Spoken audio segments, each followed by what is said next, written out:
Dans la soirée du samedi 6 octobre 2018 au Palais de la Nation, le président de la République, Joseph Kabila Kabange, a reçu en audience une forte délégation du Conseil de sécurité des Nations Unies en mission à Kinshasa, capitale de la République démocratique du Congo.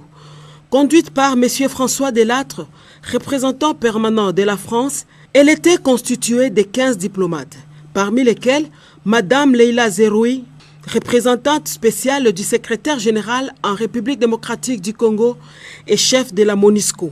Les chefs de l'État et ses interlocuteurs ont abordé des questions relatives à la paix, la sécurité, la stabilité des institutions et les processus électoraux dont le point culminant sera l'organisation des prochaines élections présidentielles législatives le 23 décembre 2018.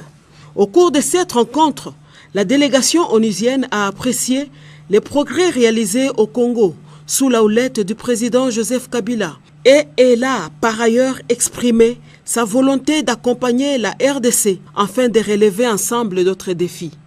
Le Conseil de sécurité sort d'un entretien important et approfondi avec le président Kabila, que nous remercions collectivement d'avoir pris de son temps pour ce faire.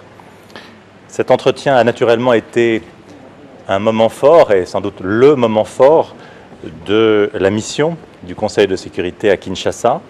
Ce que je peux vous dire, c'est qu'avec mes collègues du Conseil de sécurité, nous avons marqué la volonté du Conseil d'accompagner la République démocratique du Congo sur le chemin de la paix, de la stabilité et de la prospérité. Les élections du 23 décembre marquent une opportunité historique sur ce chemin. Elles ouvrent en effet la voie à une première transition démocratique et pacifique du pays. C'est pourquoi il est crucial que les élections du 23 décembre soient crédibles et transparentes et se tiennent dans un climat apaisé.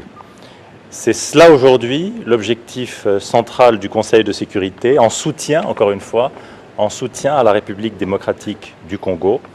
Et donc le Conseil de sécurité a salué les progrès importants qui ont été accomplis en ce sens et rappelé les étapes qui sont devant nous pour permettre le succès des élections du 23 décembre et leur conférer ainsi leur pleine portée dans le sens de la prospérité, de la stabilité et de la paix en République démocratique du Congo.